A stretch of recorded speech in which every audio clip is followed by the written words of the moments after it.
to start acting correct. So we gonna be correct. Remember, problems present opportunities. Don't run into the fire being scared. Run into it being aware. So that's what we're doing right now. We already know we got them 2 minutes, 2-minute warning. So we're gonna use that to get the tie straight, get everything lined up. That was really fast, right?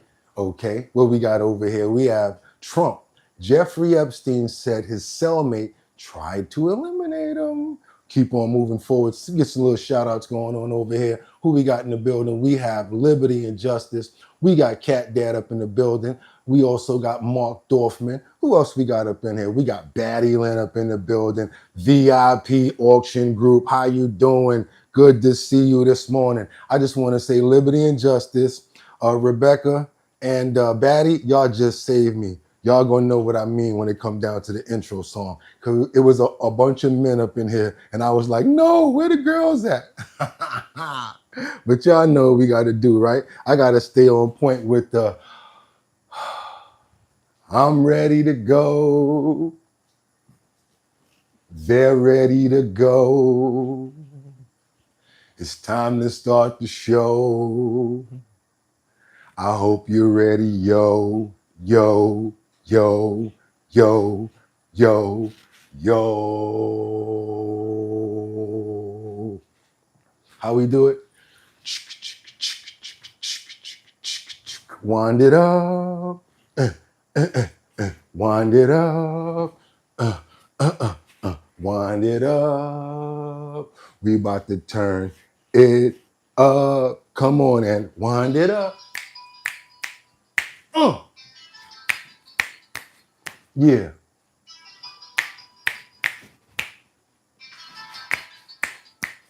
Y'all know what it is, right? Y'all ready? We got to open up those pores, use those fingertips to do what we got to do. You know what we got to do, right? We got to open them up, open up those pores, everybody. I hope y'all had a fantastic evening.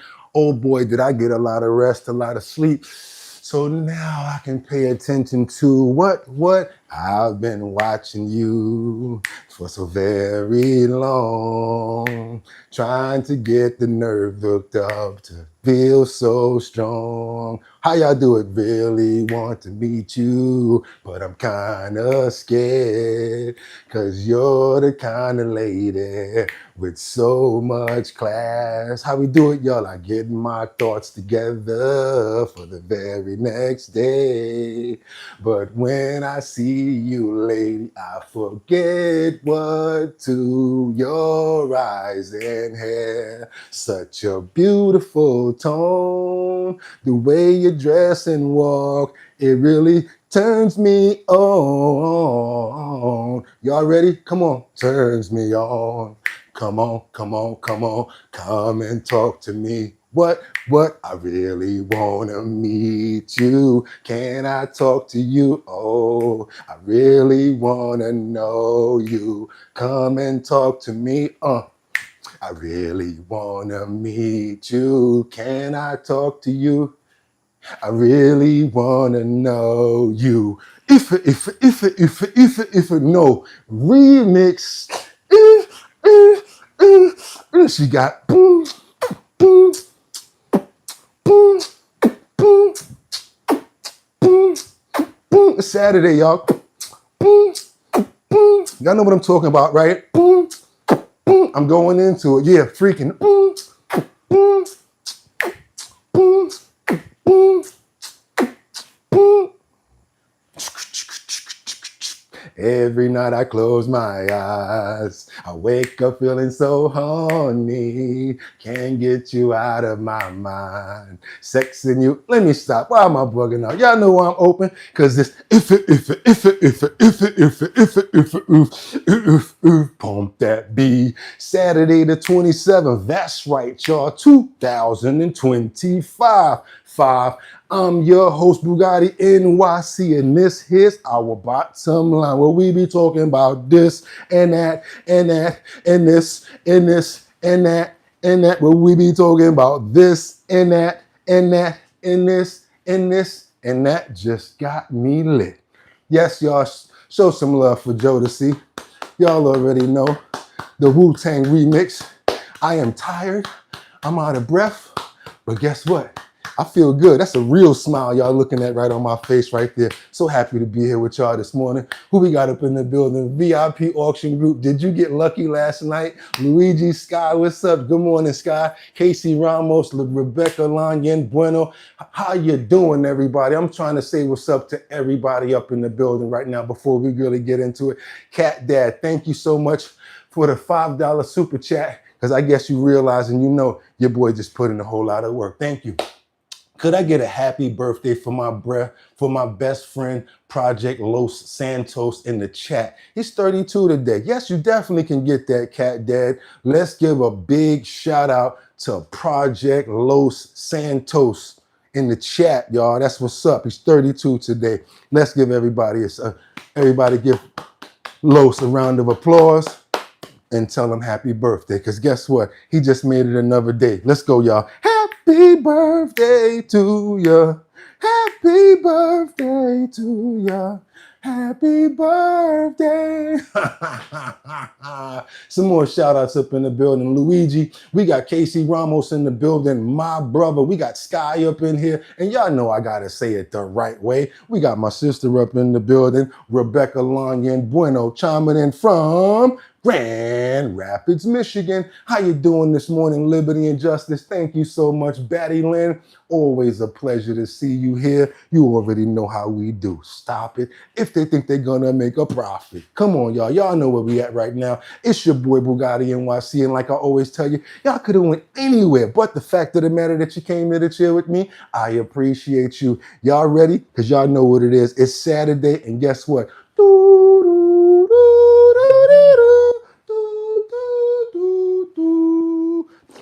You. Y'all remember that Saturday morning stuff right there, right? But I'm going to try to be as entertaining and make sure that I get y'all what y'all need. I'm going to do it like this. I got 5 on it. I'm going to stack 5 videos at a time. You guys are going to stay on point. We're going to bring it on home. You guys are going to appreciate today's show. Whoever missed today's show, they going to feel it. They going to feel it. They going to feel it. They going to feel it. We got a whole bunch of follow-ups. We got Epstein information that nobody else got. We got some new Charlie Kirk information. We loaded and locked over here. Your boy did some research last night before I went to bed at 8 o'clock. I had a good night of sleep last night, but y'all know what it is, right? Time to get into it. Y'all know what's up. And guess what I'm going to do right now? Let's get into these titles. All right, y'all, Saturday morning, let's do it. What do we have here? We've got Trump. Jeffrey Epstein said his cellmate tried to eliminate him. Don't get me for the word, guys. That's what he said. We've got new video info as well as lawyer accounts. We're going to keep on moving forward. What else we got? We've got a federal judge that says the government may have violated Luigi Manion's rights to a fair trial. There's a lot going on. There were already 2 charges taken away. Now the government is saying that there's the possibility that he's not going to have a fair trial. You guys, I'm thinking there might be a mistrial. He might get out. Keep on moving forward, you guys. What's going on here? We got Trump, who says George Soros, you guys see him right there, right? Trying to hide in the back. George Soros could be under investigation by the government. You guys know why. They say he's funding everything. He's funneling. I have nothing to do with that. Nothing to say. Don't do nothing to us about that. That's what Trump has to say. And you know what we got to do, right? We got some breaking information right now from Illinois. Some stuff that happened yesterday. I was trying to see if there was some updated information, but no, this is the latest of the ICE incident that happened in Illinois. Want you guys to be on point and update to what we got going on right now. Everybody, let's get into it. It's Saturday morning, y'all. Let's go. Let's get to work. Please put those likes up. Let everybody know that we're here. It's Saturday. They might still be asleep. We need to let those alerts go up. So everybody here in the building, do your boy a favor. Go ahead and hit that like button. I really appreciate it. Thank you. Breaking news. Look at the live scene on your screen right now. Federal agents now have clashed with rioters outside that facility, that Immigration and Customs Enforcement ICE facility near Chicago. So they were protesting peacefully earlier, and then they had to hit them with pepper balls. And you could see all of the melee just moments ago, and now the federal agents are holding the line against the rioters. They were 2 feet apart. Now, they're a little bit farther apart, and if the camera could pull out, and I know that our reporter, Mike Tobin, is on the ground. He's with this photographer. I don't know if he can hear the sound of my voice, but we want to be able to see exactly. We've got most of the sign, but you see off to the left are the federal agents. On the other side of the sign, the protesters are being pushed back. Now, there has been a lot of protesting, but again, this turned into something different. Broadview, Illinois, outside of Chicago, and agents formed a line just seconds ago. I want to bring in Mike Tobin. Mike, did something tip this in one direction, or did things just get too crowded? And was there any purpose in their movements as agents had to begin firing pepper balls at anti-ICE rioters? There seem to be two incidents that drove what we're seeing right now. One, there was a vehicle that had to come into this temporary facility, and where the southwest entrance, and they had a lot of protesters there. So they needed to make space for that vehicle. And pardon my delivery, I'm just the after effects of the tear gas. Also, it seemed that there were a few individuals that they wanted to detain. So they cleared out the crowd. They zeroed in. They had officers on foot who zeroed in on a couple of people. They put them face down and bound them up on the pavement out there. And they took those individuals into custody. And so what you see now is the aftermath. They've cleared out the, I would call this the southeast entrance to this temporary facility now, pushed all the demonstrators back. I see them just holding the line right now to prevent them from going back to the same spot where they were before. All right, y'all, we're going to keep on moving forward. Like I said, I got a lot in the clip this morning, and I owe you 5. So let's go ahead and move into some information from President Trump, who says Soros, like I told you in the heading, is a likely candidate to be investigated by the government. Good morning, everybody. Good morning. Let's go. Let's get it. We heard there could be an indictment on James Comey. Do you know if there is an indictment or Madam Attorney I General? don't know. I know it's going on because I read the papers just like you do, right? So I don't know. Do you have anything to say about that? Can't Madam comment. Can you comment on New York Times? Madam Attorney General, can you comment on a New York Times report saying that Justice Department officials have asked attorneys to target a George Soros-funded group? And is this executive order that you just signed a part of that effort? I'm not going to comment on whether there is or is not a pending investigation, but everything's on the table right now. I don't think anybody has to ask, because if you look at Soros, he's at the top of every. In fact, sometimes they say, could he be involved in this many things? But he's in every story that I read. Stories that I read keep talking about Soros, and so I guess he'd be a likely candidate. Thank you very much, everybody.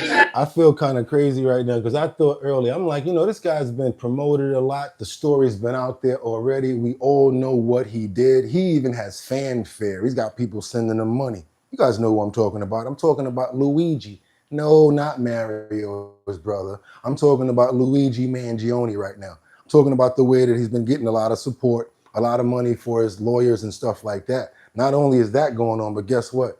Now they're saying that his lawyers are saying that the DOJ, as well as the judge, is saying this, that they may have violated his rules around his rights to a fair trial. Check this out, you guys. I don't know. I might be sounding crazy when I think that this man might beat this case, but I don't know. Seems like it's going that way. There are some new developments in the federal case against Luigi Manion, the suspect accused of killing United Healthcare CEO Brian Thompson. Today, a judge said that top Justice Department officials may have violated rules around Manion's right to a fair trial.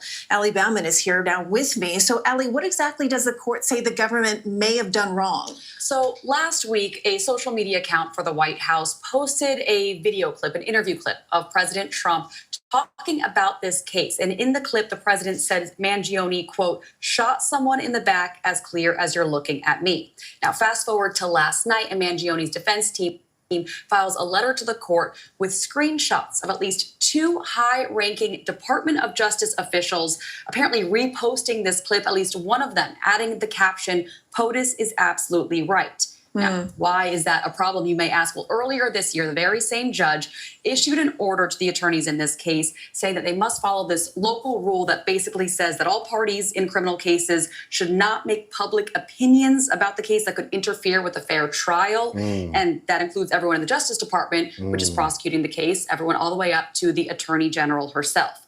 Now, today, the judge agreed with Mangione's defense, saying that these 2 posts may have violated that order. Okay, so we have now this question. What happens next? So from here, the judge essentially gave the government until October 3rd to give the answers to the court of how this violation was able to happen and what steps they're taking to prevent it from happening again, as well as making sure everyone in the Justice Department knows that they cannot be sharing their personal opinions about this case. He already got 2 charges dropped. Now that happened. It seems like a lot's going on in his favor before he even go to court. Keep on moving forward, you guys. Don't back down. Do not bend. Who's saying that? Your best friend. Who's that? Jasmine Crockett. You guys know you love her. I got some information coming directly from her when she says she's talking about how she thinks James Comey should protect himself from the upcoming indictment that he already has. You guys know and love this person. I know you guys are going to go crazy when you see her. One of your favorite people. Come on. Today, one of Donald Trump's most prominent critics from very early in his first term, James Comey, former director of the FBI, a guy who refused to turn the Bureau into Trump's personal plaything. Good morning, guys. Good morning. Has now been indicted on 2 federal charges. The case was brought to a grand jury by our former Trump attorney that he handpicked to be a prosecutor just days ago and who has never prosecuted a case in her life. Joining me now, Congresswoman Jasmine Crockett, Democrat of Texas, who serves on the Oversight Committee. Congresswoman, I know before you served in Congress, you were in the state legislature. Before that, you were a defense attorney practicing in Texas. As a defense attorney, this seems like a pretty good case to get. Absolutely. This is an opportunity for someone to make a name for themselves because inevitably, if they are halfway competent, they should be able to win. They should push this thing to the limit. When you were just having your conversation about whether or not the defendant should then start pushing for, say, a speedy trial, which is something that is actually codified on the federal level, and it is actually very quick. Last time I checked, it's 60 days. So, yeah, I would absolutely push forward and say, let's go. And I think they're going to have a harder time trying to figure out who's going to actually prosecute the case than he will have trying to find somebody to defend the case. We've seen just this week, I mean, we had the FCC threatens Jimmy Kimmel and threatens both the local affiliates. Nah, we were talking about Comey. Let's keep on moving because you kind of dry, dog. You whack. I'm sorry. You need some energy. Let's go. What's wrong with these people? They gonna get paid. They get paid better than me. Come on now. Let's keep on moving forward, y'all. We got to get in. Just in, the House Leader Jeffries holds a press briefing on government shutdown. That's the reason why I stopped using my hands so much. I used to use my hands a lot. Yes, when we go over here and then we do that and blah, blah, blah, blah, blah. I mean, sometimes I do it. But Jeffries, he'd be like, yes, we got to get over to the mountaintop. The next thing he about to do is sign language. Come on, brother, can you put your hands down so we can concentrate on what you're saying? Hakeem Jeffries, step to the front of the stage, please. It's time for you to talk and give your speech. Let's go ahead and open up the screen and let's get preached to. Come on, brother. Give us the sermon. Carnage. The level of political violence and ideologically motivated violence across the spectrum is far too high in the United States of America right now. We need leadership that brings people together, not national leadership that tears people apart. We are here today in the Capitol, ready to get to work, ready to meet with anyone, anytime, any place, in order to avoid a painful Republican-caused government shutdown. We will partner in a bipartisan way to try to find common ground in order to enact a spending bill that actually meets the needs of the American people. Nigga, please. Democrats do not support the partisan Republican spending bill because it continues to gut the health care of the American people. Republicans have launched an all-out assault on the health care of everyday Americans. The largest cut to Medicaid in American history. Millions of people throughout urban America, rural America, small town America, and the heartland of America, along with Black and brown America, losing coverage. The Affordable Care Act is under assault by Republicans who refuse to extend the tax credits, and as a result, at least 20 million Americans are going to experience dramatically increased healthcare premiums, copays, and deductibles. Medicare will face a $536 billion cut at the end of this year if Congress doesn't act because of the Republican one big ugly bill. So now I was making fun of him and everything about his hands, but you also see that I also let him let his message out because I like to investigate what he's talking about. I might even be joking on him, but I definitely gonna look into, hey, what do you mean about the Medicaid and all of this stuff?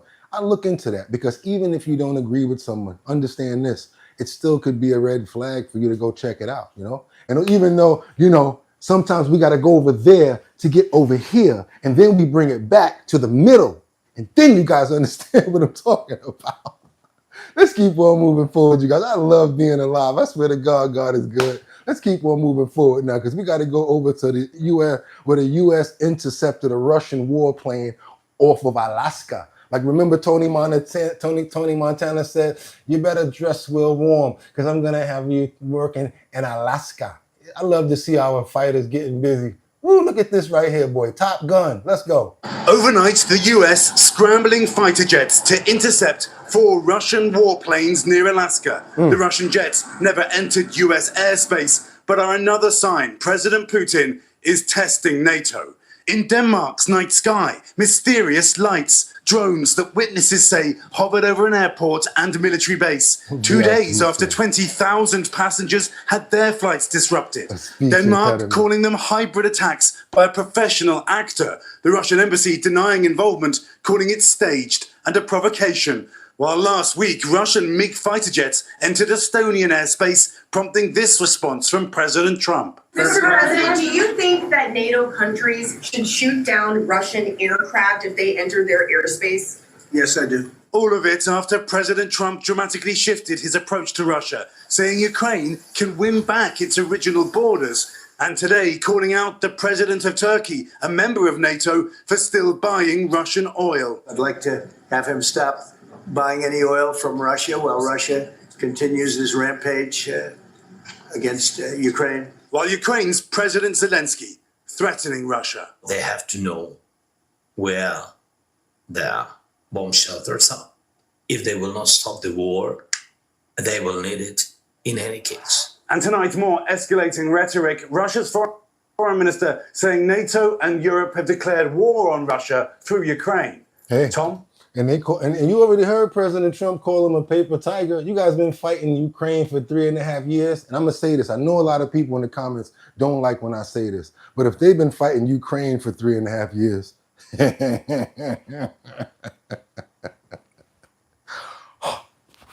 you think they had anything for us? Come on, man. Stop it. If you thought you're going to make a profit, you think they had anything for us? If it's I know y'all don't like, I know. I'm going to keep on moving forward. Let's go. Got to get into some of this Epstein information where he claimed his cellmate tried to, before he was out of here. This is new information, you guys. Trust me. Double tap that screen and get those likes up. We got some new information right here. Let's go.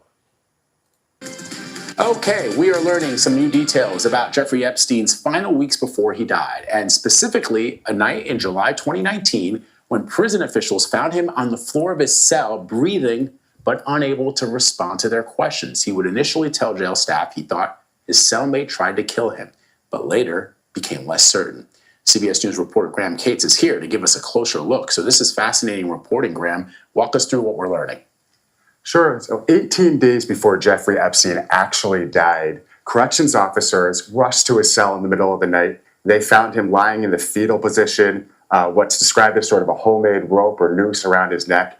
He was alive. His eyes were opening and closing, but he was non-responsive. He wouldn't tell them what had happened or what had occurred to get him on the floor until they carried him out of the cell on a stretcher. And soon after he sat up, some of the first words he said were to say that he believed his cellmate had tried to kill him. Thank you, and like you said, that was a statement that eventually he sort of walked back. He never admitted to trying to commit suicide. He sort of just said, I wouldn't do that. I don't remember what would happen. And his cellmate at the time, a man named Nicholas Tartaglione, has long denied any responsibility for it, has said, in fact, that he tried to and may have saved Epstein's life at the time. But it left this sort of muddied narrative for a story that eventually authorities would kind of say was one of their underpinnings in very quickly determining that Epstein, in fact, killed himself 18 days later. Okay, and we're also learning then that former Attorney General Bill Barr spoke about this before Congress. So what questions did that deposition raise? Sure. When Bill Barr had this deposition about a month ago, and the transcript of this was released last week, he said that he considered this an attempted suicide. Again, one of these times where officials have cited this as part of their proof that in the end Epstein committed suicide. And this is why we think this is really interesting. There have been so many times where there have been things that seem to be overlooked over the course of the investigation, specifically into his death, that have fueled these conspiracy theories about him, where if the authorities had done a deep job on this, we might not be getting all these questions. In this case, Epstein was actually brought up before a disciplinary board in his jail in that 18-day period before he actually died, and they failed to prove that there was mutilation. That was the charge that he was brought up with, and yet authorities were citing this as an attempted suicide after he died. Some remarkable reporting there from Grant Cates. Grant? Everybody do me a favor. Let's thank Angry as well as the Jabuka one. The other person, I want to thank Angry so much for that. Appreciate you, as well as Buka for the $7.99 super chat. Everything is appreciated over here, you guys. Also, a little bit more that I think about this and from this situation right here when it comes down to Epstein. It kind of makes me wonder, how could you actually say that he didn't that it wasn't when he went before the board that had to determine if he basically did this to himself or self-inflicted. If it wasn't self-inflicted, how did it happen? How did they just let that die down like that is my question. Don't really understand that, you guys. That's my question. Still got some more information because now we got some new Epstein documents. Do your boy a favor. Come on, double tap that screen. There's a lot of people in here. You guys can make more people come in. How, Bugatti? Because when you hit that like button, YouTube sends up a notification. People see it. Then they come over here and they say, yo, what's going on over here? Don't believe me? Hit the button. Keep on paying attention to the comments. People are going to be like, what's going on over here? That means a full circle has happened and they came over because you hit that button. Do your boy a favor, double tap that screen. And I also know that it's hard out here for a pimp, so I don't try to hit your pockets as much, even though Buka as well as Angry looked out. I appreciate everything. But we really do like to get those likes up because what that does, it really makes more people come over. If you have not subscribed to the channel already, please do so. Hit that notification bell so that you can know when we're on every day at 6 o'clock. Also, we get in the field and we do a lot more. I got this new information on these documents that contain names like, guess who? You didn't believe me before, but remember when I told you this? Oh, I told you this a long time ago before we even did it. It's in one of our headers. It's inside of one of our headers. And people in glass houses, they should not throw stones. They should not throw stones. What do you mean, Bugatti? If you got the glass house that you live in and you got a bucket of rocks and you wind up throwing those rocks, when people say, oh, you want to throw rocks at us? We're going to throw them right back at you. Now you got a whole bunch of shattered glass. You guys remember this guy right here was saying stuff about Trump. Trump this, Trump that. Well, guess what? They ain't got no records of Trump going to Epstein Island, but they got records of, okay. Yeah, Elon, you my dude and everything like that, but we tell the truth around these parts. Y'all do your boy a favor and double tap that screen, because I'm not playing. It's going down today. Let's go. I got some info right now. Y'all ready? Let's go. Okay. Remember that day back in June when Elon Musk and Donald Trump's bromance very publicly crashed out? Can you believe that was June? And remember this tweet from that very day? Time to drop the really big bomb, Musk wrote. Donald Trump is in the Epstein files. That is the real reason they have not been made public. Have a nice day, DJT. Well, nearly 4 months have passed since then, and the Trump administration still has not released the Epstein files. The story goes on. But Democrats have been fighting tooth and nail to get their hands on whatever documents they can. And today, Democrats on the House Oversight Committee released new documents obtained from Epstein's estate. This batch included flight logs and some of Epstein's daily schedules. Now, included in those documents are the names of some pretty powerful people. You in the comments trying to say AI? Way before AI, baby. Way before AI. And they got documentation that they were here together at this event. Get up out of here. Wrong. Including Trump allies like billionaire Peter Thiel, Steve Bannon, and yes, Elon Musk himself. As Epstein's calendar put it, reminder, Elon Musk to Island, December 6th. Is this still happening? Question mark. There you go. Huh? Oh, well, I mean, okay then. It's there. And look, there's a running theme here. Every time the House Oversight Committee gets to work, something new comes to light. We've seen that over and over again. That's kind of the point. That's why they want all the files released. And there's been a big step forward in the House toward doing just that. The discharge petition to force a vote on a resolution to compel the release of the Epstein files is now on track to hit the required 218 signatures. Democrat Adelita Grijalva won a special election in Arizona on Tuesday, but she hasn't been sworn in yet. Grijalva and other Democrats have said Speaker Mike Johnson can swear her in at any moment, but that he's dragging his feet. 2 weeks ago, Johnson swore in another Democrat based on unofficial results, but now he's insisting on official results to come in before swearing in Adelita Grijalva. Funny how... So take that away from y'all. Take that away. Do whatever y'all want with that. Epstein's actual files, his actual notes say Elon Musk still coming to the island? He only said that he met him once or twice and didn't know Ghislaine like that. Why are you in photos and what are you talking about going to the island for? Dum. I'm not blaming anybody. I'm just talking about more affiliation.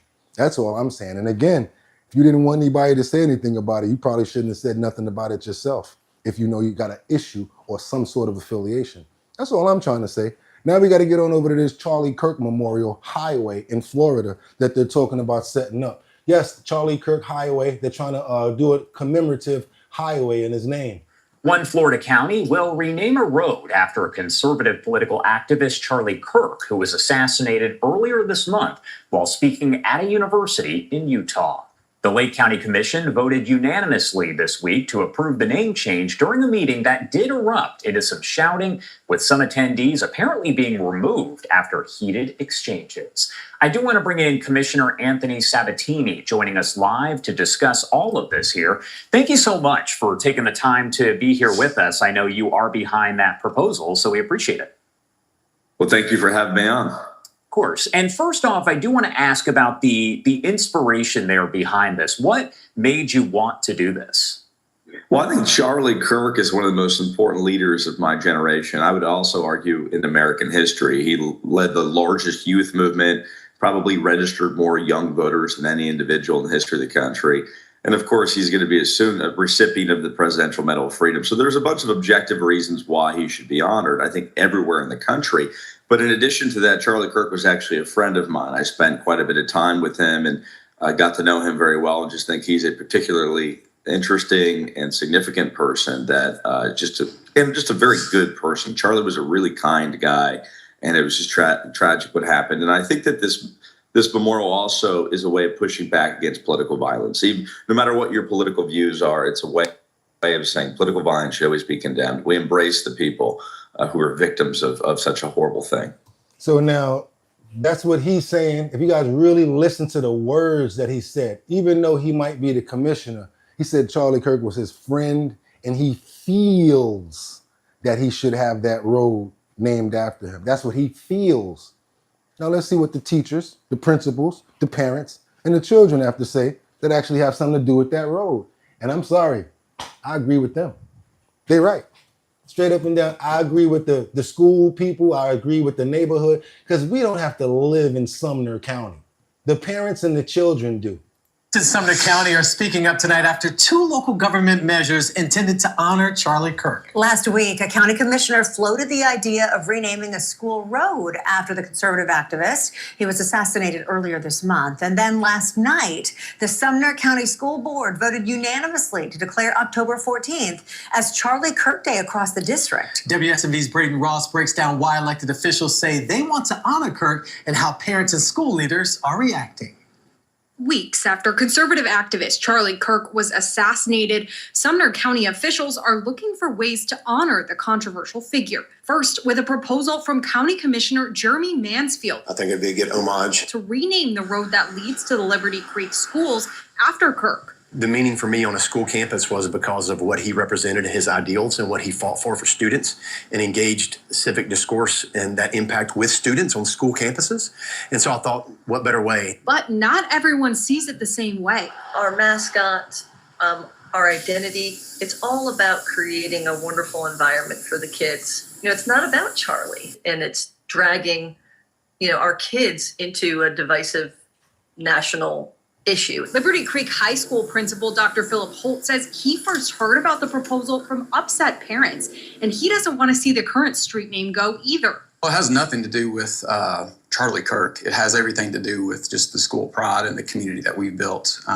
We're a relatively new school. This is just our 4th year. So the little bit of tradition and history that we do have, we really try to cling to. And Wolfpack Way is one of those things. Then last night, the Sumner County School Board unanimously passed a resolution declaring October 14th as Charlie Kirk Day of Peaceful Discourse, where students will, quote, reflect on the unalienable rights given to each American in the Bill of Rights and how we can all work together to live out and celebrate our shared American values.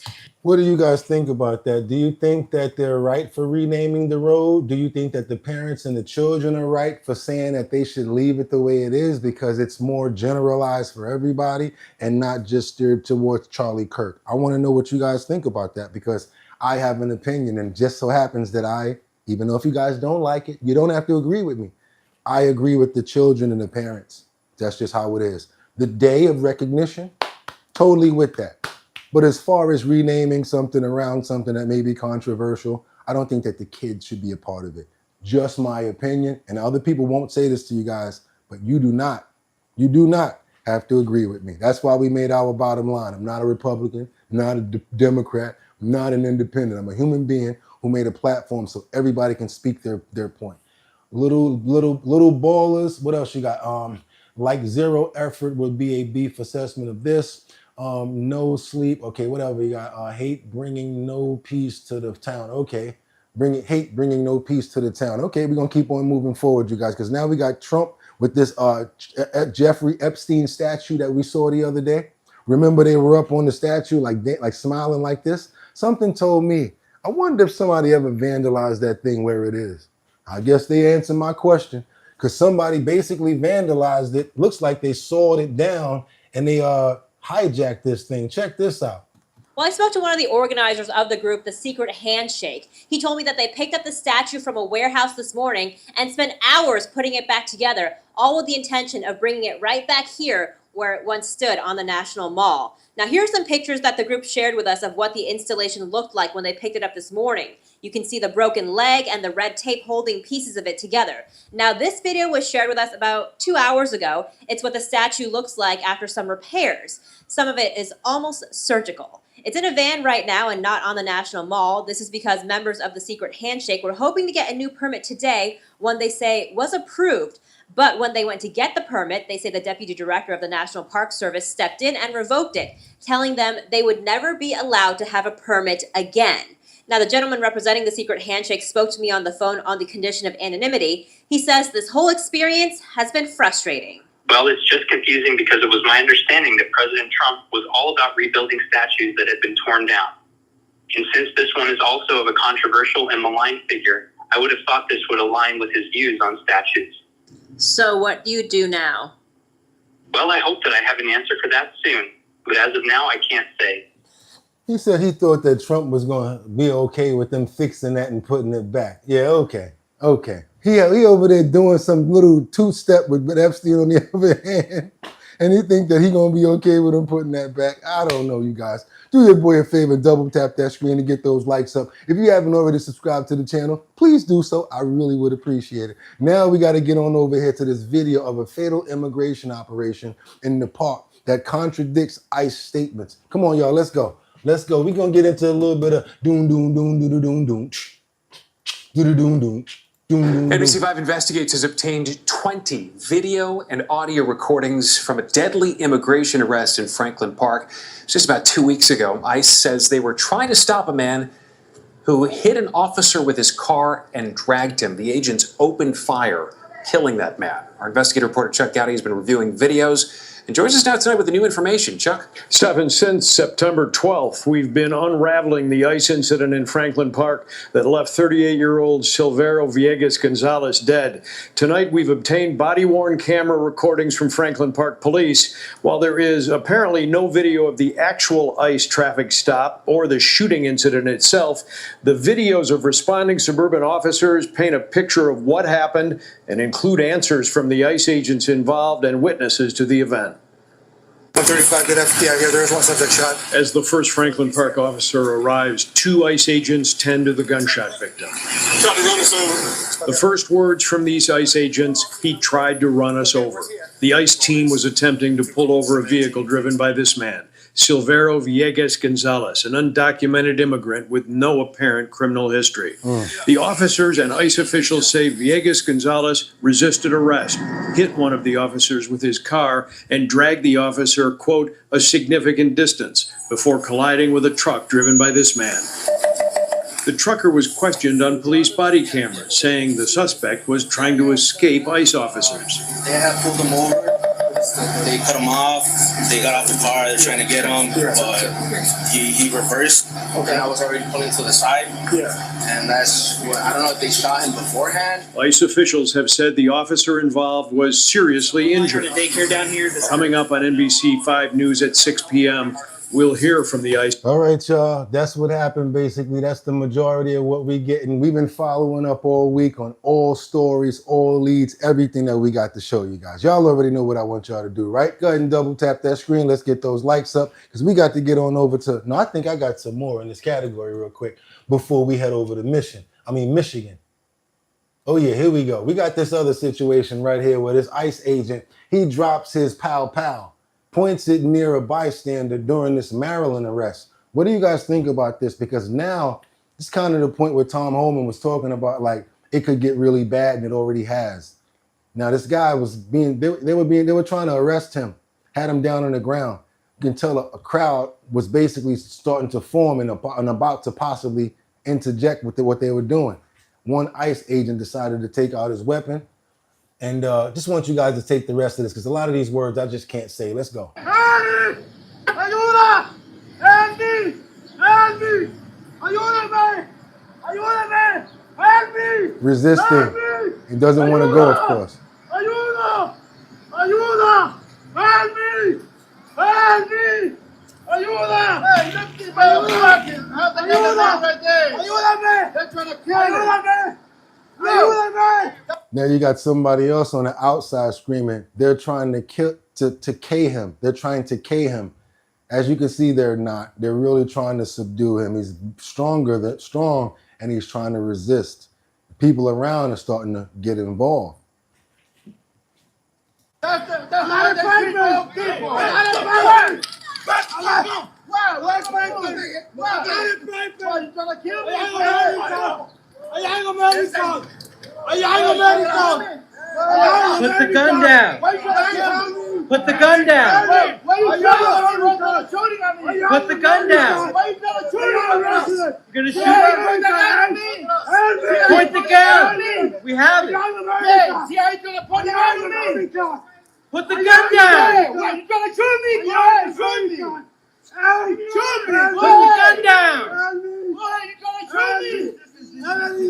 What's your name? Yeah. What's your name? Put the gun on me. I ain't fucking scared. What's your name? Yeah, he's trying to shoot me. Get out of here!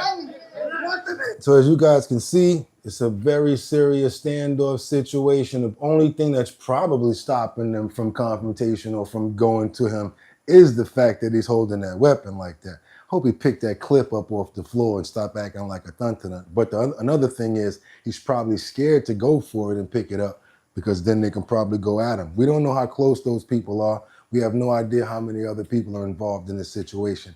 Very sticky situation is what I'm trying to show. very sticky, tight, never know what can happen out of that. One false move and it could be a bad situation. We got to keep on going over to this digital ID situation now in the UK because they've been changing their policies in the UK. At first, did you know that they didn't really require ID? Now they're actually starting to require ID. But I got this other story that I want to get into real quick. You guys know about the preacher and his assistant, not assistant, but his business partner. You know, the crazy preacher with the Krusty the Clown hairdo that was arrested in Michigan for all sorts of crazy things that I don't want to verbally say.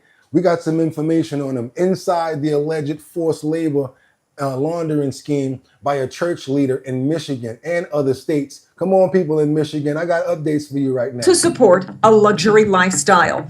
That's the case the U.S. attorney is building against a Taylor man and his business partner. They have some significantly strong evidence.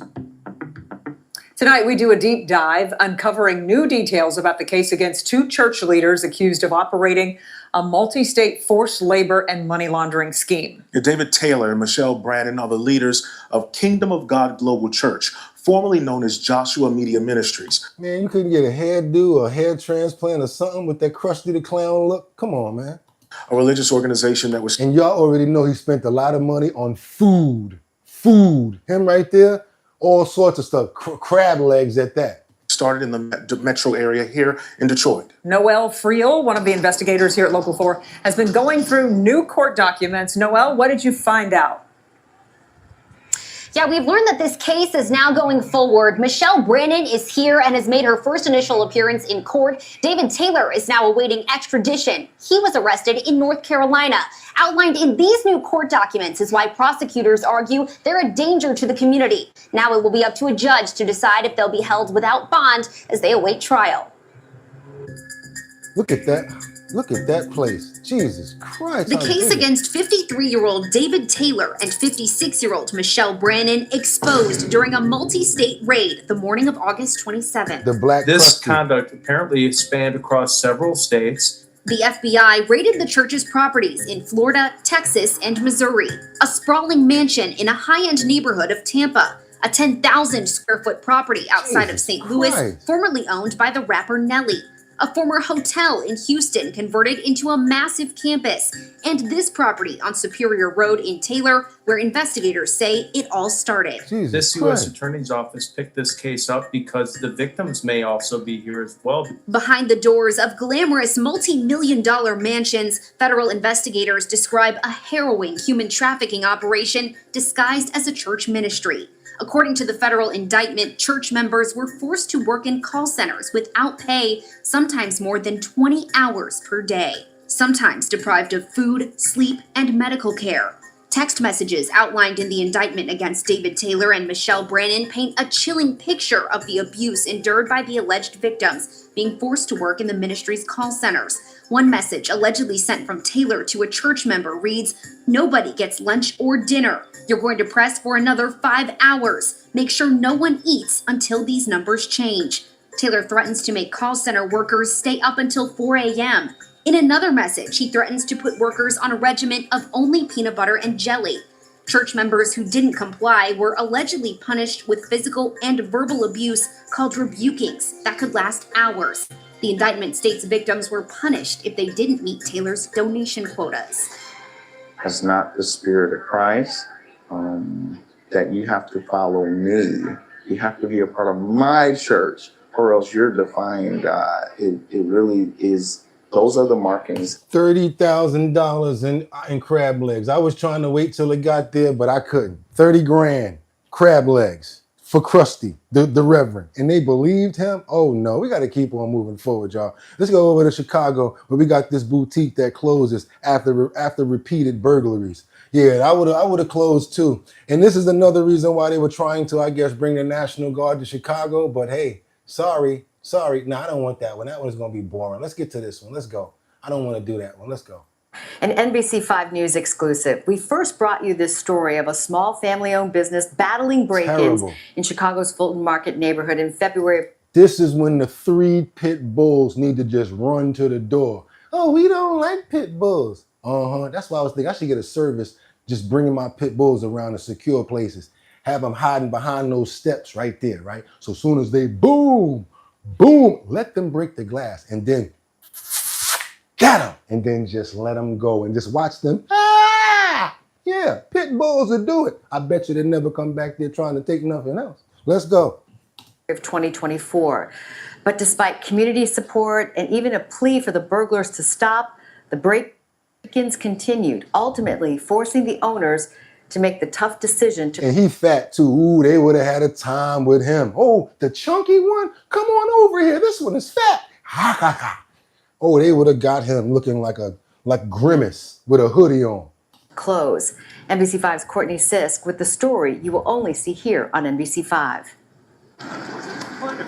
In February 2024, the pop-up store was broken into twice in 10 days at its Fulton Market location, despite owner Kevin Wood's message to burglars, letting them know their actions hurt local families. It impacts a lot of people, and it's hard for us to operate when things are stolen. A year and a half later, the shop is in a new spot in Bucktown, but the burglars would follow it there too. Several hundred products, damage, furniture, collectible items, so it's pretty tough. Surveillance video shows the burglars just after 4:30 a.m. using a sledgehammer to break down double-pane glass and take rackfuls of products for several minutes. Right, we put in 5 security shutters, 2 metal grates. We spent over $15,000 in security. The cost of the loss, hard to calculate, but in the tens of thousands of dollars. Wrong security, period. That's why I needed this creative service. Oh, you having problems with burglars? Oh, how much did you pay for your security? Oh, we paid almost $15,000, $30,000. Give me $5,000 in a week. Give me $5,000 in a week. I'm gonna go sleep in there. I'm gonna do the show from in there like, we got the dogs in here, y'all. We're gonna wait for them to break in. And as soon as that glass break, and I'm a trainer, so I know how to make them hot. You do that right there, after that glass break, dog gonna do this. And then you just let them go. And let him go right at Grimace with the hoodie on. And I'm telling you, he gonna get the word around, man, I ain't going back over there no more. Them dogs tore me up. If they make it up out of there. Keep on moving forward, you guys. Here's what we know about this Amazon lawsuit going on regarding Prime membership tactics.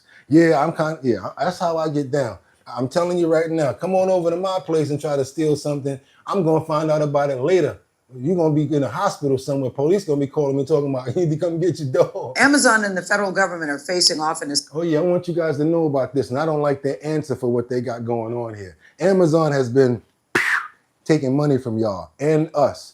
You ever thought that how did I become a Prime member? And then you didn't really realize you was a Prime member. Or when you go to try to end your Prime membership, it doesn't let you. Anybody here ever deal with that? But they try to tell you, oh, you're still a Prime member and you're still paying for it even after you've got rid of it. Well, guess what? We found out that Amazon had that set up. So even if you do press the button to take away your Prime membership, they never got rid of it and they were still charging. There is now a lawsuit going on with this situation right now with the government and Amazon. Let's get into this, y'all. Amazon and the federal government are facing off in a Seattle courtroom in a case that could affect millions of Americans. The Federal Trade Commission is accusing the tech giant of using deceptive tactics in its Prime membership. Money Watch correspondent, that would be Kelly O'Grady, is here with the details to sort it out for us. Kelly, good morning. Good morning to you all. Okay, so remember, the Federal Trade Commission filed this suit back in 2023, and this was part of the Biden administration's crackdown on big tech. So the regulator argues that Amazon deceived tens of millions of customers into subscribing to Prime. So the complaint points to a button that was on the site that basically said, okay, if you're going to buy your complete this transaction, it actually was subscribing you to Prime in addition to that. Crazy. Now, the FTC also says that the Amazon made it hard for people to actually get out of that subscription, that it wasn't a very easy, sort of seamless way to cancel it if you wanted to go to that. And so Amazon, by the way, denies any wrongdoing. The company has always been transparent about their Prime terms. In a court filing, the tech giant said, quote, evidence that a small percentage of customers misunderstood Prime enrollment or cancellation does not prove that Amazon violated the law. Yeah, okay. But y'all got to keep all that subscription bread and everything like that. Y'all will be going to court. That was crazy because guess what? Happened to me. I'm like, how do I become a Prime member? I bought one thing, next thing you know, oh, why don't you keep on using your Prime? Because this is cheaper, that's cheaper. They try to get you on this slick thing with the delivery stuff. I'm not the only one. I'm sure a lot of other people had to deal with that too. Now let's get on over to doom doom doom doom doom doom doom doom doom. Doom, doom, doom, doom, doom, doom. Yes, ICE, baby. Arrest 21 undocumented immigrants in, what's that, Manitowoc? Manitowoc. How do they, Manitowoc. I don't know where that's at, but we going there, y'all. Let's go. Off the top tonight, we have that breaking news, that immigration roundup from an overnight operation with ICE and the FBI. The FBI says 21 people are in custody right now. Federal agents carried out the arrests in Manitowoc County. 12 News' TJ Dysart is joining us live at a Walmart in the area. TJ, that's where immigrant rights advocates say the operation went down. Deanna, an advocate I spoke to, says it was around 5:30 this morning when she started getting dozens of calls from people saying federal authorities, including ICE agents, were on this property arresting people. She says that those people arrested, many of them were dairy farmers waiting here to be picked up for work. FBI Milwaukee releasing these images on X this afternoon, saying they conducted a joint operation with other federal authorities, including U.S. Marshals and even the Drug Enforcement Administration. The FBI says they arrested 21 people in total. All of them, they say, are in the country illegally. Authorities say 9 of those 21 people arrested are suspected of being involved in either sexual assault or the trafficking of minor American girls, according to the Manitowoc County Sheriff's Office. 2 of those 21 people arrested are sitting in Manitowoc County Jail. The Sheriff's Office says they don't know where the other 19 people were taken to. We're here to, pick up sex trafficking criminals and then say we only picked up 9. But yet you arrested 21. And I fully know, because of being a part of this community, that many of our migrant workers, many of our farm workers go into Walmart, and that's where they get picked up on a daily to go to work. And back out here live, we reached out to FBI. They're not going to give you no information about no ongoing process because you guys are the news. Let's keep on moving forward, you guys. What we got for you? I got some more. Now we got to get on over to this situation where we got these Chicago residents. And you know what, guys? All of the gentlemen that are here, if you're living in Chicago or in the surrounding areas, I just got to say, knowing about what I'm about to tell you guys, I think that it's kind of bad. And we need to make sure we keep these things out of the neighborhood. You know what I'm saying? Don't nobody need to be going to no place like this and visiting a place like this. Get married, have a girlfriend. Don't be visiting places like this. This next clip is from Chicago residents that are complaining of possible prostitution activity in their neighborhood, and I don't blame them. I can't believe this is going on.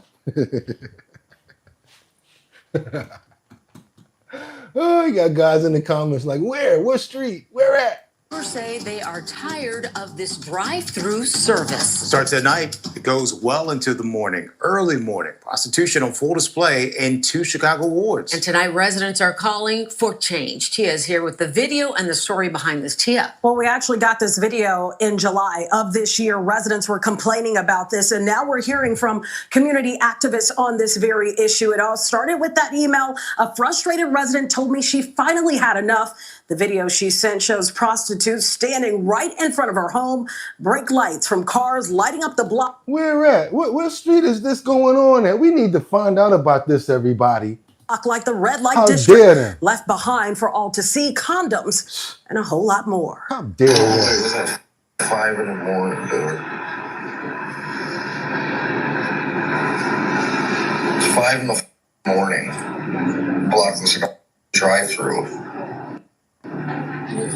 So this gentleman is saying it's 5 in the morning. My block is like a damn drive-through. Well, you know what they do say about the morning wood, right? 5 in the morning wood kind of goes with it, right? Y'all can't get me for that because that's not a bad word. And the reason why we blurred that video is because the woman, she has nothing on but a pair of shoes. Not even 24 hours ago, a resident in the community of Garfield Ridge sent us a similar video. It shows prostitutes. Wait a minute, they said Garfield. Where is that at? We need to investigate. Actively taking place in Archer Heights and Archer the Sleepy Heights. Hollow area too. Sleepy This activity Hollow. spans across the 22nd and the 23rd wards. Residents say It's been happening for months there, specifically along Cicero Avenue between 47th Street and Archer Avenue across a 5-block stretch. This is all in close proximity to Midway Airport. Maybe you've seen it on your way out of town. Residents claim this is a lucrative operation running openly, while city officials in Chicago. So you mean on your way out of town, as you leaving or entering Chicago, you could run into something like this? Oh, Lord, yeah, they need to, fellas, need to do something about this. Turn a blind eye, and pimps sit nearby to collect the profits. They're picking up young girls from wherever they're getting them, and they're prostituting them on the streets. And this looks like a traffic highway between 11:30 to 5:30 in the morning. And you could see why she is so angry about this. Come on now, I would be angry myself if I were her. I'd be mad too. How dare them? You can't even get in the alley to park your cars. So we're asking for the politicians, when you want our vote, like you said, you're out. You see him laughing? They blurred his face on purpose. They are really trying to hold back the laughter. You guys know what I'm saying in this. Please go for it in the comments. Y'all know what I'm saying. Don't make me have to say it. Go for it. With the side of a parting gift with a side of fries. Headless Horseman, burger and some fries. Cash walk, drive-through.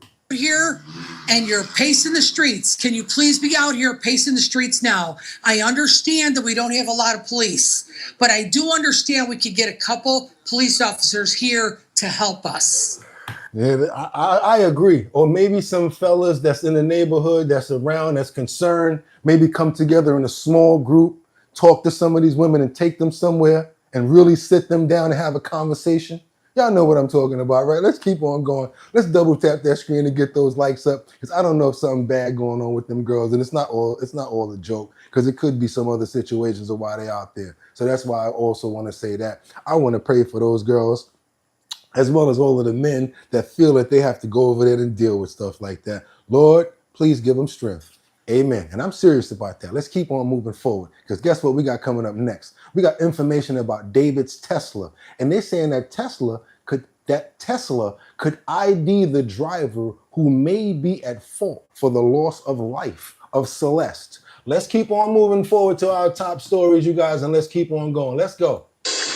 There may be a star witness in the death of Celeste Rivas Hernandez. Till now, it's been a total mystery. Who wrapped her up in plastic and closed her into the trunk of a Tesla until she decomposed beyond recognition? Well, there's a very good chance that the Tesla knows.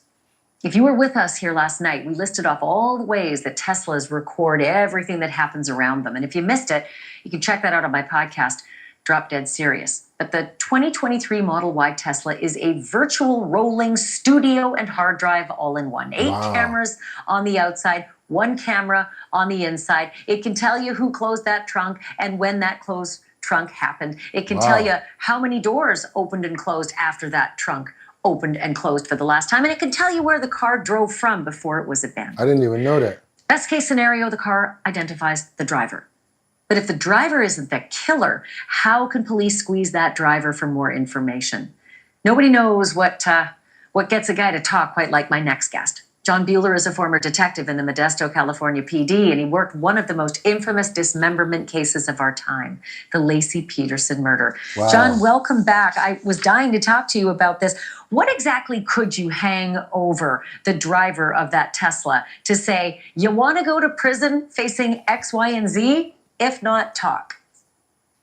Well, there's a whole bunch of tools that you have when you're interviewing people. One of the big things is you have to figure out if they've got a lot to lose. And the more somebody has to lose, the more you can work on. That Tesla got power too. You see the light still blinking in the back? Ooh. Alternate plans for their future. So if with this case, it sounds to me like it's kind of a sloppy murder. You just leave it a body in a dismembered body in a trunk. Not a lot of pre-planning with that. It possibly was, but it's pretty sloppy on the tail end. So if you can get the guy identified that was last driving the car, and especially if you saw him putting the bag in the trunk, the dismembered remains and everything like that. You pull him in and you talk to him about, whether or not he did it or not, or if he's an accessory after the fact, accomplice before the fact. If he was involved in the murder and the killing itself, he's looking at 25 to life just like the killer. But if he was actually just disposing of the evidence, essentially the body, then you're going to have to play with him a little bit and see if he's willing to talk. Now, for me, at least when it comes to a murder like this, I want the guy who killed the girl. That's who I'm most interested in. And I would be willing to trade somebody who was involved in the cleanup if I could get him to make the case stronger against the actual killer.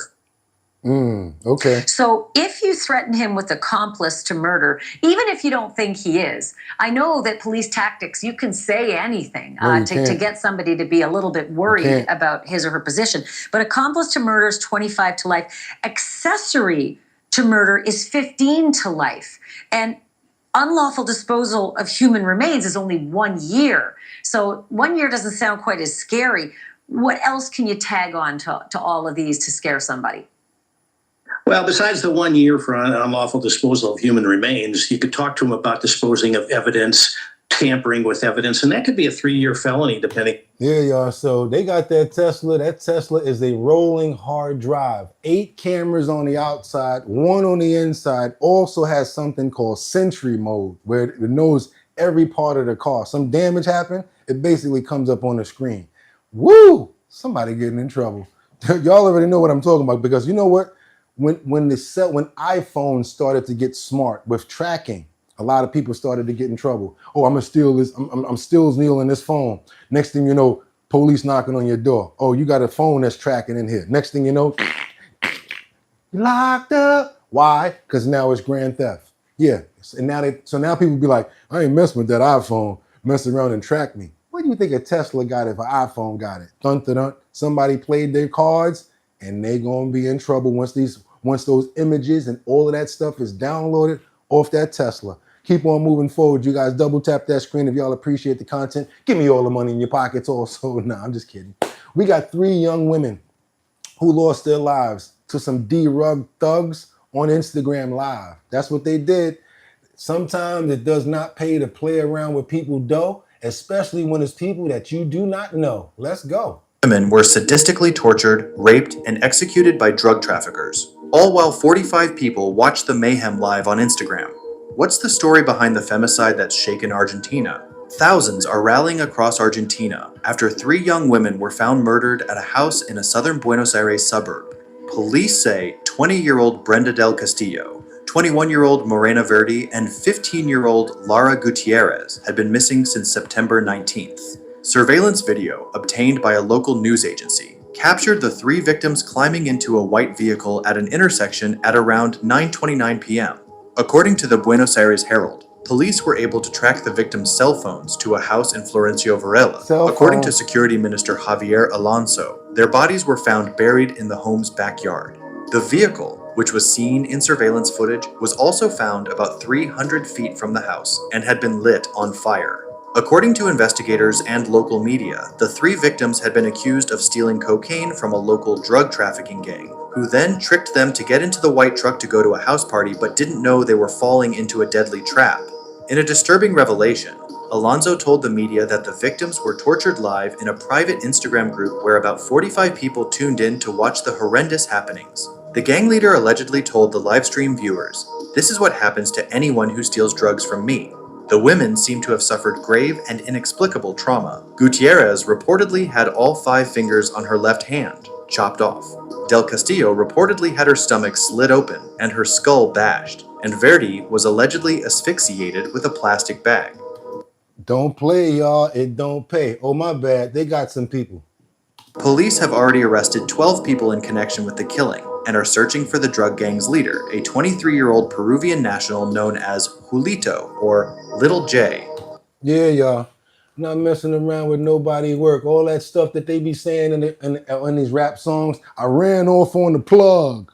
Oh, yeah. When the plug catch you, yeah, stuff like that can happen. It can. Y'all didn't see Scarface? Keep on moving forward, you guys, to this UPS worker who was krillsnushed Sorry to say it like that. She's no longer alive.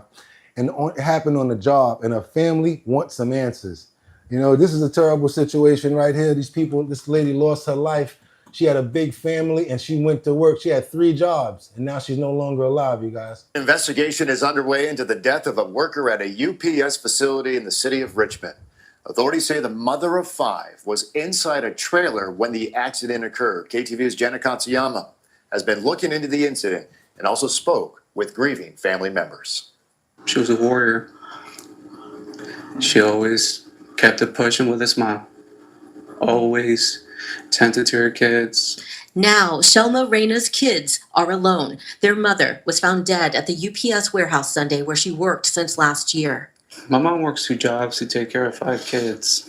Aldo Icalzbalceta is the eldest with a 17-year-old, 10-year-old, and twin 8-year-old siblings. He said UPS and police called him Sunday and said they'd found his mother crushed under boxes in a trailer around 4 p.m. I cannot believe that that's happening, like a nightmare. I will let you know what happened at that moment to see, because no fair for everyone. For my son, they hurt. They cry every day. They feel bad. They're still waiting for their mom. Richmond police say at this point it appears to be an industrial accident. There was a conveyor belt leading up to the container. The initial reports indicate that the person was alone in the container at the time of the accident. Police say investigators are awaiting autopsy results to determine the time and cause of Reyna's death. Family members say they've heard from other workers that Reyna might have been in the container for up to 4 hours before she was found by another employee. Terrible, terrible tragedy, bad situation right there, you guys. But a lot of times people work those rough jobs in order to maintain a way of living, to take care of their families. I almost had a job at UPS before until I found out that those bays get up to about 120 to 130 degrees. UPS don't really give you no slack, and there's no AC running through there. You got to keep on working. Guys be in there with the smallest pants on, shortest shoes, just trying to get to work and get efficient to get up out of there. It's really hot in certain places, especially Texas. A lot of different things that people got to go through in order to stay alive, you guys. So yes, I want to pray for the family as well as the person that lost their life in this tragic event. We want to try to give them some strength, resolve, and we ask this today in Jesus' name. Amen. Keep on moving forward, you guys, because now this is something that people would say, I can't believe that someone would do something like this, because so many parents want a child, want to have a child, and someone would do something terrible like this to their own children. I can't even really say what this mother in Florida did, but she's been accused of, some stuff with her kids, and she literally did it on live stream, and luckily she did it on live stream, and guess what? People wasn't having it, and they stopped her. But 6, we got a Valrico mother under arrest now after live streaming one of the worst things imaginable. Last night, 24-year-old Shanice Willingham broadcast to the world that she'd had it with family life and would be ending it for herself and for her children. And she almost did, but thankfully witnesses stepped in to save them all. Fox 15's Evan Axel Mankis live at the Hillsborough County Courthouse to explain how this all went down. Evan.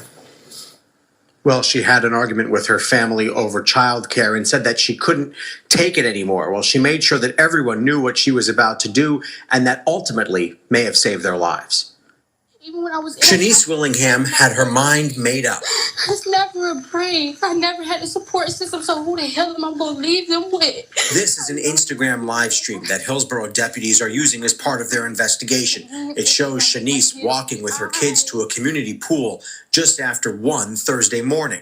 On it, she says she loves her kids. I'm right here at the pool. It's so beautiful at the pool, y'all. It's so beautiful. Just after that, court documents say she used a rope to tie herself to the children, who are aged 3, 2, and 8 months, and jumped into the deep end of the pool on Sacramento Street in Valrico. Family members who arrived by car jumped the fences and pulled the 4 people out, saving all of them.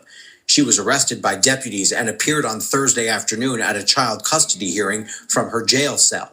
Their father, Theo Williams, tried to get custody, saying he was not involved in what happened. But attorneys for the children argued he had known about her mental health issues and never tried to stop them from being around her. They just said that I had knowledge of her mental health. Yeah, so you're asking I told them that I didn't know. Okay. I didn't know that. At a second hearing today, a judge agreed to hold her in custody until a formal hearing is held on whether she can be safely let out.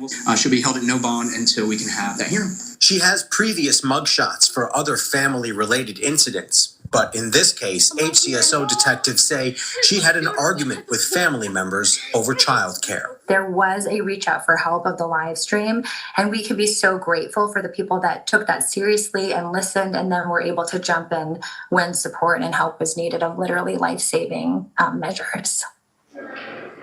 The Crisis Center of Tampa Bay does want to take this opportunity to remind anybody in a crisis that there are multiple local hotlines that can be called. Yeah, y'all. So basically, they got there in time. They jumped that fence and they got up in that water and got all of them up out of there. She's been arrested and all of the kids are safe. Got to keep on moving forward to Lehigh Acres right now. We got 3 men that have been arrested for county deputies. They seized D-Rug, Jill's nuns, and a lot of money from the home. Do me a favor, y'all. Come on, there's about 600 people in here. Do your boy a favor, double tap that screen to get those likes up. I really would appreciate it. We've been up since 3 pooling, making sure we get you guys content that's good, as well as updating the content to make sure it's not old. That's why we always up to date. Do your boy a favor now, double tap that screen. If you have not already subscribed to the channel, please do so. Become a member. Hit that notification bell down there so that you know when we're on. Let's get on over to Lehigh Acres, you guys. Let's go. This one is kind of intense and kind of crazy. Outside door, put your hands up! Come to the front door now!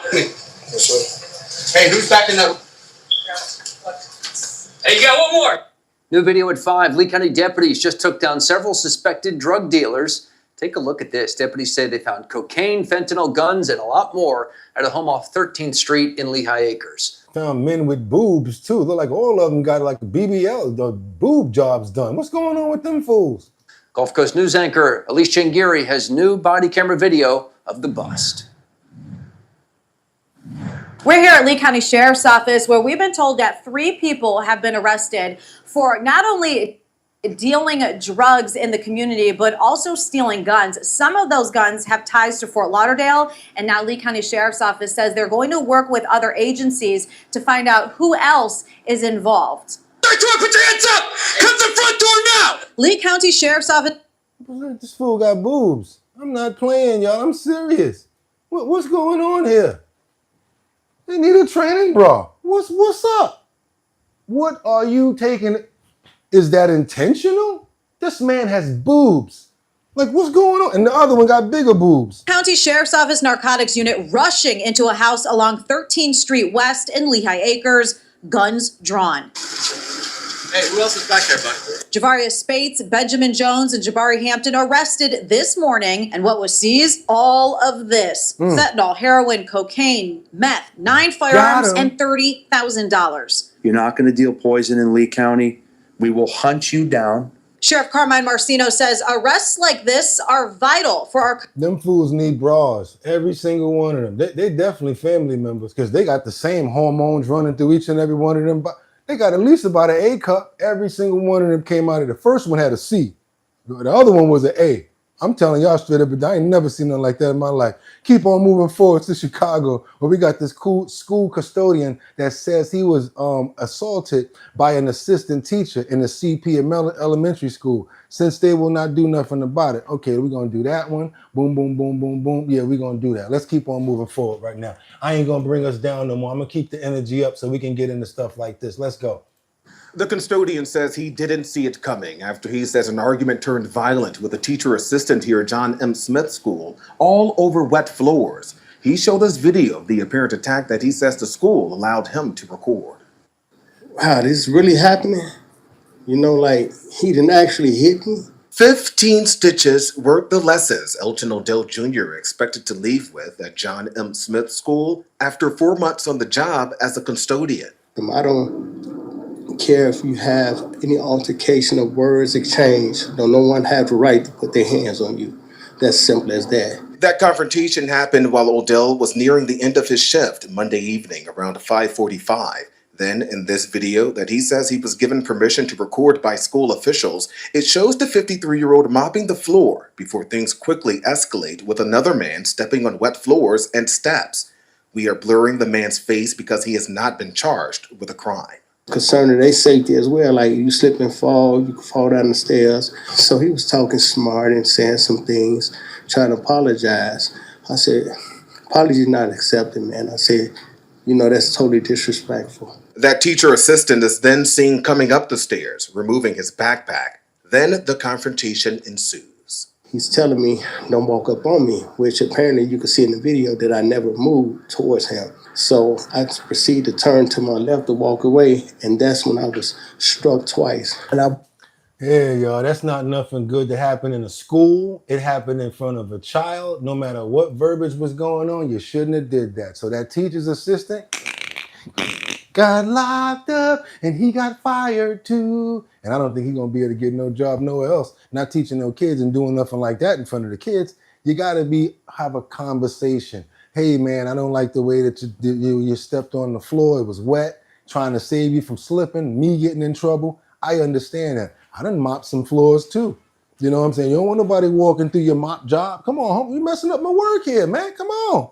Let's keep on moving forward, y'all, because now we got this witness. No. Yeah. We're going to do that right now. I love this story. We got a witness that describes a tense moment as police help and find and locate an abducted child in, what's that, Cheltenham? I don't know where it's at, but they found a child that was abducted. And you know, we all for stuff like that over here. So let's go on and get into that right now, y'all. Let's go. Let's go. This is beautiful. We are still waiting to learn the identity of the individual who police say abducted the child late this morning. They led Cheltenham police on an intense chase that spanned several miles and ended in Philadelphia. That was just crazy. It was a bad scene. I see it. Yep. Damn. Oh, this look, Cheltenham police. Raheem Jackson recording this cell phone video showing police cruisers filling his block on Walnut Lane in Germantown this afternoon. There was so many cars, like 15, 18 cop cars out here. A store surveillance camera capturing the moments before as officers from both Cheltenham and Philadelphia follow a red SUV. Investigators say the person behind the wheel abducted a 2-year-old child from the Cedarbrook Shopping Center in Cheltenham around 11:50. They took off, eventually leading police on a chase spanning 2 counties and ending down the street from Jackson's home. And then where did it stop about? It stopped like more than halfway up the block of Walnut Lane. Tonight, we are learning new information about the tense moments leading up to the first 911 call. Police sources tell NBC 10 the child and their grandmother arrived at the shopping center with a female acquaintance, and when the grandmother got out of the car, the acquaintance took off with the child in the back seat. Why are people stealing little children? Like, you can't be that desperate to be out here trying to steal little children, no matter what it's for. Investigators say the child's relative called police and officers responded in minutes, eventually catching up with the suspect, taking them into custody, and reuniting the child with their family. How is the child? The child looked fine, but I know something like this, when you hear about it, it's going to damage him. So that's a really messed up thing to do to a child, especially at a young age as she was. We are expecting to learn the identity of the individual and their relation to the child once charges are filed. That could come as early as tomorrow. In Cheltenham Township, I'm Brian Sheehan, NBC 10 News. Hey, y'all, go ahead and get them claps up. Get them claps up. I want to see claps up in the comments. We're not always going to pray about the bad stuff. We pray about the good stuff. Why? Because that baby was saved. They got back to the family, and God is good all the time. That's right, y'all. Amen. Thank you, God, for getting in front of that story before we even had to do something about it. Amen. Fantastic. Caught that fool and got the little girl back. Come on, y'all. Y'all know. Double tap that screen to get those likes up. We happy now. We got to get on over to this coffee trailer that's been banned from the Phoenix Hospital over their logo and their name. Let's go, you guys. Let's get right into it. What do you guys think about the name of this coffee buggy as well as their name? Last 3.5 years, Graveyard Shift Coffee has served up drinks like Poison Ivy and Caramel Madness, thank you, to healthcare workers at various hospitals across the valley. But the owners say this week, someone took offense to their name and logo, causing them to miss out on 40% of their business. Our own little niche. For this small business, it's a nice little twirl. The Graveyard Shift, hence the name and the logo with the skeleton and the scrubs. overnight hours are their bread and butter. They tell us, like, you're the only reason I go to work. The goal is to fuel the lifesavers. This trailer was made for the night shift workers at hospitals. Tyler and Sierra Tremaine's dad, Michael, got the idea after his own experience working as a first responder. It's become a family affair, spanning generations. It's great. For 2 years. They say Mayo Clinic Hospital in Phoenix has been their main spot every Monday and Friday. Effective immediately, they canceled all of our bookings. Why? Our name and our logo was offensive. What exactly did they say is offensive? The skeleton and the word graveyard. But he says the skeleton and scrubs and graveyard shift name are not new. Been the same for 3.5 years. Never been an issue before at any other hospital. We're trying to portray how the workers feel. The Tremaines were told one person complained. Out of all of the good feedback, they got one complaint, and that was it for us. That is crazy. They talk about the power of one. In this case, it was probably bad because of the power of one in this case is not cool, especially when all of the doctors and the nurses are now not going to be able to get the coffee at that location. We got to keep on moving forward. How many of you guys ever seen a deep sea diving golden retriever that can clean debris off of the ocean's floor? Yeah. How many of you guys ever seen something like that before? A deep sea diving, yes, golden retriever, and not just a regular type of going down in the water. I'm talking about doing spins like a mermaid. Y'all, check this out right here. Close your screens in if you have to, but check this beautiful animal right here, because I love the animal as well. The perfect diver. Come on, y'all. Y'all ain't never seen no deep sea diving golden retriever out here. You know you never did. Come on now. You know you didn't. You know you didn't. And yes, guess who's home? The person, the thing, the animal, the dog that you donated to. All of us here want to give Lynn and Nova hope and a prayer that he gets a good bill of health. He's already had his operation. Now he's going to be going through therapy. We all together here collectively, we put together about $350 towards that $11,000 bill to save Nova's walking. He just got finished having his surgery and now he's home. Y'all just babysit your boy for a second for me. He had his surgery yesterday. Glad to see him because I sure am, y'all. I'm so happy my baby home. He was in hospital for 2 days. He's like, oh God, Mom. Oh my God, Mom. He had surgery 2 days ago. He was in the hospital for 2 days. First he had the MRI. They said it was a slip disc that he had, so they removed it or dealt with it. Dealt with the gel that was in between. And they're trying to say that he'll have therapy and he'll be okay. $11,000 later, y'all. When you think about the money, it don't even matter. But you realize why it costs so much, because he was there for 2 days and they had to have constant around-the-clock care of him. So he's on meds. As you can see, he's tired. Giving it to him then. Yeah, I should have asked him. So Nova is home, y'all. Yes. Supernova, the pit bull that we love. No, I love him to death. Damn. Yes, I'm going to keep you guys up on what's going on with Nova. He's back. It seems like everything is working out for us. We've had a rough week, rough times, but as long as we stick together, we can always make it happen.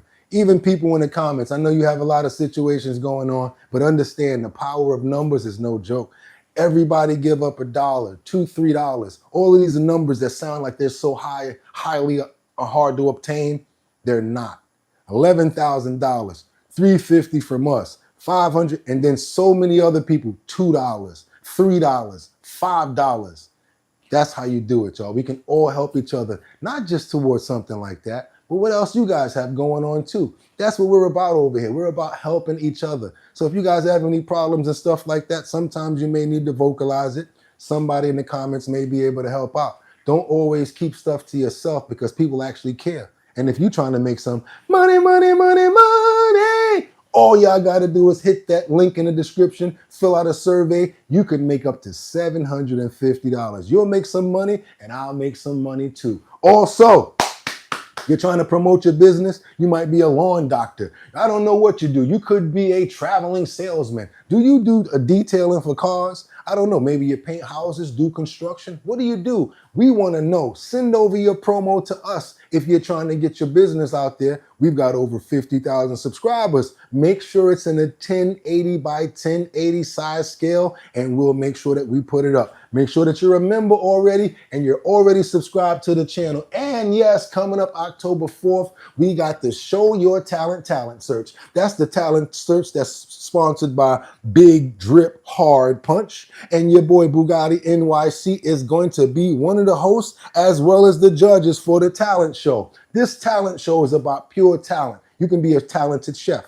You can be doing backflips. You can be a singer. You can be a dancer. I don't know what you do, but we want to see your talent in the Bronx coming up at the Throgs Next Superstore October 4th. That's right. My boy Casey said he might slide through. And if you do, you're going to be able to sample and taste Big Drip Hard Punch with your boy Bugatti NYC as well as DJ Don Dada, because she's going to be on the wheels doing her thing, playing music, you guys. Y'all step up. Let me know what your talent is, and boom, you could possibly make $250. After we go to all 5 boroughs and we go to that one location in Manhattan, there's a chance that you can make up to $1,000 on top of the $250 that you've already made in the borough. That's all you guys got to do. Go to the website, www.drinkbigdrip.com. First page, join the mailing list. Boom, you're already signed up for the talent show. That's it. That's all, single, solo, so less. We got to do nothing else but just join the mailing list to be updated on where the talent show is going to be. If it's not in your location, we're also going to be having it listed. Going to be going live here on YouTube. So you guys that's not in the town, not around, you'll be able to also see the show as well. That's how we do it, y'all. And you can chime in, have your notes, say what you want to say, and still keep it moving. Today is what? Saturday. Another day to do what? Get it right, because he gave us another day to get up, smell the air, have some drinks, water, hopefully not too much drinks, drink some water, understand that problems present opportunities. And just because you may have a big problem, whatever you got to understand is this: it has a solution. Your job is to find that solution. Long as God give us another day to bang at that nail to get that right, that's what we do over here. We don't expect it to happen overnight. We're consistent and persistent, and we love what we do. And with that being said, I want to give shout outs to Miss Swanza right now, Liberty and Justice, my brother Casey, Allegedly, VIP Auction Group, Mark Dorfman, Cat Dad. Who else we got up in the building? Rebecca Lanyen Bueno, Batty Lynn, Demonetized, Dot Focus. So many people that come here every day and rely on us, and they rely on us to give them that right news with no objectives, straight up how we do it. With that being said, I want to pray for every single person that's in the chat. I want to make sure that you guys have a fantastic day. Hopefully you're here tomorrow to do the same thing on Purple Sunday, y'all. And yes, have a safe,